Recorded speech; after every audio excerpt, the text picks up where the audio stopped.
Hello दोस्तों, स्वागत है आपका एटम पॉलिटेक्निक में। देखिए, आज हम जैसा कि आपको पता है कि यूपी पॉलिटेक्निक एंट्रेंस एग्ज़ाम 2025 का प्रिपरेशन स्टार्ट हो चुका है, ठीक है। जिसमें कि हम फिजिक्स, केमिस्ट्री और मैथ तीनों सब्जेक्ट प्रॉपर तरीके से आपको पढ़ाएंगे, आपको सिखाएंगे, ठीक है। देखिए, उसी के रिगार्डिंग मैं आपके लिए टॉप 50 से भी कह सकते हैं कि 55 से 60 क्वेश्चन है केमिस्ट्री के, जो कि मोस्ट इम्पॉर्टेंट है चैप्टर 1 से, ठीक है। आज चैप्टर 1 केमिस्ट्री का करेंगे। जितने भी इम्पोर्टेंट क्वेश्चन बन सकते हैं वो सारे इम्पोर्टेंट क्वेश्चंस मैं लेकर आया हूँ, ठीक है। बाकी देखते हैं आगे। ओके। देखिए, जो हमारा पहला क्वेश्चन है वो ये है कि निम्नलिखित अभिक्रियाओं में से कौन विस्थापन अभिक्रिया है। इसमें से विस्थापन अभिक्रिया कौन सी है, फर्स्ट वाला, सेकेंड वाला या फिर थर्ड ऑप्शन। इसका जो राइट आंसर है वो थर्ड ऑप्शन है। क्यों? क्योंकि Fe + CuSO4, FeSO4 + Cu, यहाँ पे विस्थापन Fe का प्रॉपर तरीके से हुआ है, Cu का और Fe का, ठीक है, एक दूसरे के साथ विस्थापन हुआ है। ओके। बाकी जो अदर दो हैं उसमें सही तरीके से विस्थापन नहीं हुआ है, ठीक है। ऐसा भी आप पहचान सकते हैं, क्योंकि वहाँ पे देखो ज़्यादा लंबा नहीं करना है, बस ट्रिक के माध्यम से पकड़ना है, ठीक है, क्योंकि टाइम बहुत ही कम रहता है। चलिए अगला क्वेश्चन देखते हैं। अगला क्वेश्चन है कि अवक्षेपण अभिक्रिया से किस प्रकार का लवण प्राप्त होता है। अवक्षेपण अभिक्रिया से किस प्रकार का लवण प्राप्त होता है, विलेय, अविलेय या दोनों। अवक्षेपण अभिक्रिया से अविलेय टाइप का लवण हमें प्राप्त होता है, ठीक है, याद रखिएगा। ओके। चलिए जी अगला देखते हैं। निम्नलिखित में से कौन एक अपघटन अभिक्रिया का उदाहरण नहीं है। अपघटन अभिक्रिया का उदाहरण नहीं है, तो इसका जो राइट आंसर है वो है ऑप्शन सी, ठीक है, याद कर लीजिएगा, ऑप्शन सी। ओके। चलिए नेक्स्ट। निम्नलिखित में कौन एक रेडॉक्स अभिक्रिया है। रेडॉक्स अभिक्रिया कौन है, फर्स्ट वाला, सेकंड वाला या फिर थर्ड वाला। ओके। तो रेडॉक्स अभिक्रिया है आपका सेकंड वाला, ठीक है, CaO + 2HCl और तीर CaCl2 + H2O। ओके। क्योंकि रेडॉक्स अभिक्रिया में आपका लास्ट में जो है पानी जो होता है ना, H2O, वो आता ही आता है, ठीक है। ये भी ट्रिक के माध्यम से आप याद रख लेना। ओके जी। चलिए अगला देखते हैं। निम्नलिखित में कौन सही है, इसमें से कौन सही है, पहला, दूसरा या तीसरा। तो इसमें से जो राइट है वो है दूसरा, ठीक है, Na2CO3 10H2O। ओके। आपको पता ही है किस चीज़ का है, ठीक है। चलिए आगे देखते हैं। निम्नलिखित अभिक्रियाओं में अपघटन की अभिक्रिया कौन सी है।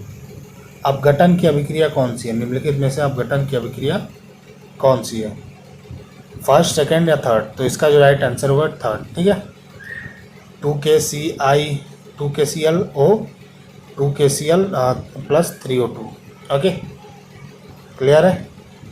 चलिए नेक्स्ट।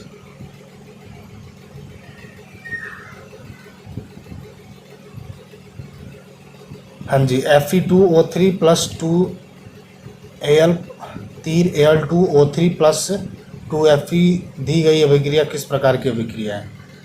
तो ये जो अभिक्रिया है वो है आपका विस्थापन अभिक्रिया, क्योंकि देखो यहाँ पे Fe का विस्थापन बहुत ही प्रॉपर तरीके से हो रहा है, ठीक है, Fe और Ai का, कह सकते हैं Al का, ठीक है, एल्युमिनियम का। ओके। चलिए अगला देखते हैं। लौह चूर्ण पर तनु हाइड्रोलिक अम्ल डालने से क्या होता है। जो लोहे के चूर्ण होते हैं ना, जो लोहे के चूर्ण होते हैं, उस पर अगर हम हाइड्रोलिक अम्ल डालें तो क्या होगा। हाइड्रोजन गैस एवं आयरन क्लोराइड बनता है, क्लोरीन गैस एवं आयरन क्लोराइड बनता है, या फिर कोई बनता ही नहीं है, कोई अभिक्रिया होती ही नहीं है। इसमें से इसका जो राइट आंसर है वो है ऑप्शन ए, ठीक है, फर्स्ट, हाइड्रोजन गैस एवं आयरन क्लोराइड बनता है, याद रखिएगा, ठीक है। क्या बनता है, हाइड्रोजन गैस एवं आयरन क्लोराइड। ओके। चलिए अगला देखते हैं। लौह को जिंक से लेपित करने की क्रिया को क्या कहते हैं। लौह से जिंक को लेपित करने की क्रिया को क्या कहते हैं, संक्षारण, गैल्वेनीकरण या पानी चढ़ाना। इसका जो राइट आंसर है वो है गैल्वेनीकरण, ठीक है, क्या है, गैल्वेनीकरण। चलिए अगला देखते हैं। सिल्वर क्लोराइड का रंग क्या है, सफ़ेद है, पीला है या फिर काला है। तो सिल्वर क्लोराइड का जो रंग है वो है सफ़ेद, श्वेत, ठीक है, फर्स्ट ऑप्शन, क्लियर। चलिए नेक्स्ट।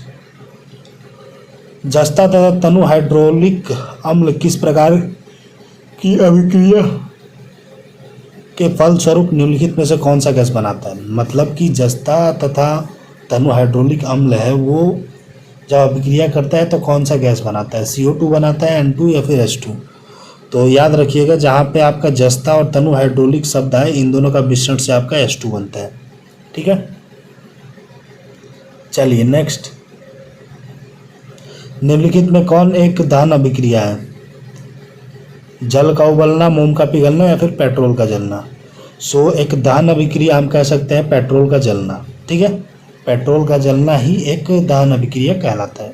ओके, चलिए नेक्स्ट, साग सब्जी को विघटित होकर कंपोस्ट बनना किस अभिक्रिया का उदाहरण है। जो साग सब्जी होता है ना उसका कंपोजिट होकर उसका कह सकते हैं कि अभिक्रिया जो बनता है ना विघटित होकर कंपोस्ट हो जाता है, उसका उस अभिक्रिया को कहते क्या है, उदाहरण क्या है। तो उदाहरण है आपका उष्माक्षेपीय अभिक्रिया। ठीक है, याद रखिएगा उष्माक्षेपीय।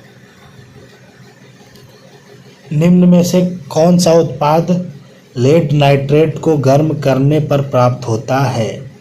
O2, NO2 या फिर NO2 और O2। सो जल्दी से बताइए इसका राइट आंसर। इसका जो राइट आंसर है वो है थर्ड। ठीक है, NO2 O2, NO2 और O2, NO2 और O2। ओके, याद कर लीजिए। चलिए नेक्स्ट, लोहा को जिंक से लेपित करने की क्रिया को क्या कहते हैं।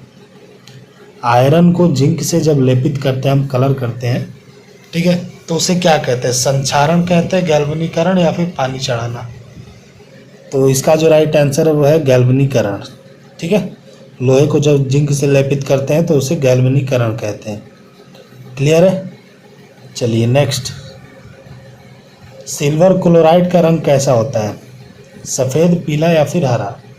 तो सिल्वर क्लोराइड का जो रंग होता है वो होता है सफ़ेद। ठीक है, कैसा होता है, सफ़ेद। क्लियर है, चलिए नेक्स्ट, जस्ता तथा तनु हाइड्रोलिक अम्ल की अभिक्रिया के फलस्वरूप निम्न में से कौन सा गैस बनता है, CO2, N2 या फिर H2। कौन सा गैस बनता है, तो इसका जो राइट आंसर है वो है H2। क्लियर है, कौन सा, H2। चलिए नेक्स्ट, निम्नलिखित में से कौन एक दहन अभिक्रिया है, जल का उबलना, मोम का पिघलना या फिर पेट्रोल का जलना।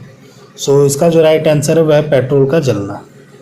क्लियर है, क्या है, पेट्रोल का जलना। चलिए नेक्स्ट, साग सब्जी को विघटित होकर कंपोस्ट बनना किस अभिक्रिया का उदाहरण है, उष्माशोषी का, उष्माक्षेपी का या फिर उभयगामी का। सो इसका जो राइट आंसर है वह है उष्माक्षेपी का। ठीक है, क्लियर है, किसका है, उष्माक्षेपी का। चलिए नेक्स्ट, निम्न में से कौन सा उत्पाद लेड नाइट्रेट को गर्म करने पर प्राप्त होता है। लेड नाइट्रेट को गर्म करने पर कौन सा उत्पाद प्राप्त होता है, O2, N2 या फिर N2O2 दोनों। तो कह सकते हैं यहाँ पे दोनों ही प्राप्त होता है। ठीक है, लेड नाइट्रेट को अगर हम गर्म करते हैं तो NO2 और O2 दोनों ही प्राप्त होगा। ठीक है,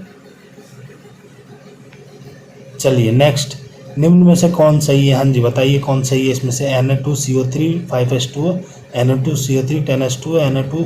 तो इसमें से साफ पता चल रहा है कि आपका बी ही है ना, सेकंड वाला, क्योंकि आपने सुना भी है ना, ये आई थिंक दिमाग से भी निकल गया।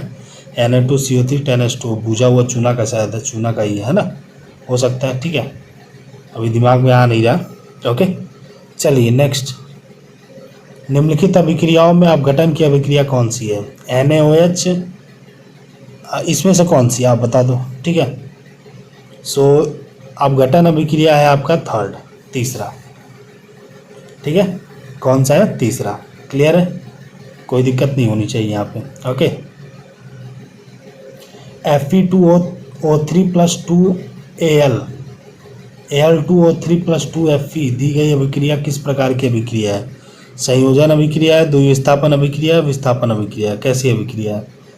तो इसका जो राइट आंसर है वो है विस्थापन अभिक्रिया। ठीक है, सो देखिए गाइज यहाँ पे आपके टोटल क्वेश्चन हो चुके हैं। ठीक है, बाकी और भी क्वेश्चन है चैप्टर 1 से ही, वो अगले वीडियो में आएंगे। ठीक है, जो कि मोस्ट इम्पॉर्टेंट क्वेश्चंस हैं। ओके, चैप्टर 1 से चैप्टर 2, चैप्टर 3 चैप्टर वाइज में लेकर आऊँगा। सो चैनल के साथ बने रहिए और 2025 के लिए रेडी हो जाइए, ठीक है। मोस्ट इम्पॉर्टेंट क्वेश्चंस आने वाले हैं, आपका सपोर्ट चाहिए। ओके, सो मिलते हैं अगले वीडियो में, तब तक के लिए टाटा बाय बाय।